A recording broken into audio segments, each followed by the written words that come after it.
Hey everybody, Sean Halley here. This is the second video on our new series of tips and tricks for the Dream Rig. We're starting off where we stopped, basically. So we have the exact same setup as we had previously. Tyler Variax guitar is plugged into the HD500 over VDI. The HD500 is connected to the DT25 head over Line 6 link. I have the XLR outputs of the POD HD500 going into Mic Pre's and going into Pro Tools as well. So I still have 3 discrete inputs going into Pro Tools. And what I wanted to do was talk a little bit more about the dual tone idea and talk about some layering of sounds that maybe might be interesting. So we had a sound before that was the dry sound of the DT25 being mic'd with an R92 AEA ribbon microphone. And we were multing that together with the wet sound coming directly off a POD HD500 with no amp processing.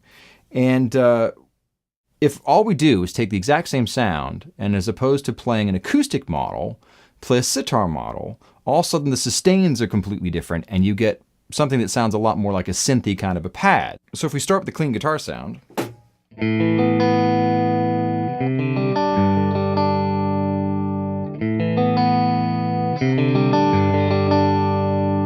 cool.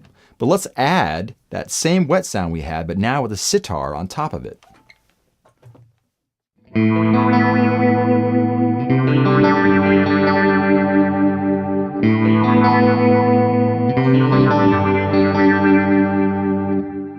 So here's the sitar alone.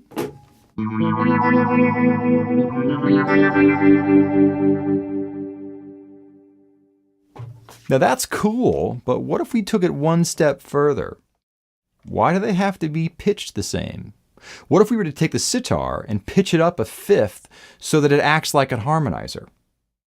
We can now actually do that right on board the POD HD500 because the new firmware allows us to change tunings on a patch-by-patch basis, and you can set the tuning up right inside the HD500.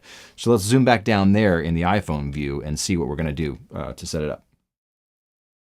All right, so now we're looking at the iPhone cam, looking at the HD500 screen, and we need to figure out how to retune the sitar on the fly. So there's a bunch of new screens in the preferences area that have been updated with the new versions of firmware for both the Tyler Variax and also the POD HD500. So if you hold view, and then you can pop into preferences, just hit the down arrow, and you got a whole bunch of new stuff in here. But if you go all the way down to where it says Variax Tuning Custom, you can tell it not to force or tell it to force. And now I'm just going to do the retuning right here. So here's my E string, just tune it up.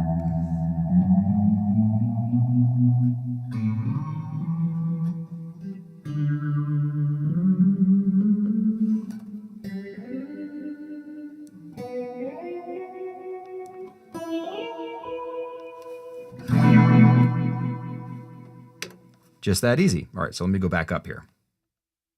Okay, so now that the sitar has been pitched up a fifth, let's layer that new harmony on top of the original clean guitar riff and see what that sounds like. So the original riff.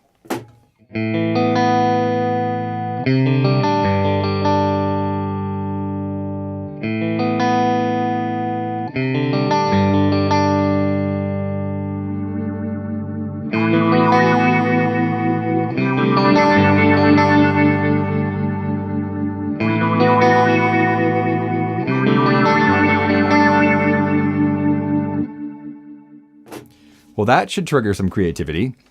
Pretty killer sounding.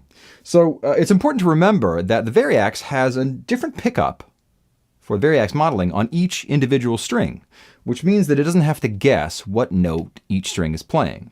And that means that your pitch shifting is going to be a ton more accurate doing it this way than if you simply played the whole guitar sound through a harmonizer and the harmonizer had to pick out which individual pitches were working. So it's a really interesting way to think about doing alternate tuned or harmony style work when you're mixing the Variax mags and the Variax models together. So I encourage you to check it out. It's pretty cool. It's pretty hard to stop playing it, actually. So thanks.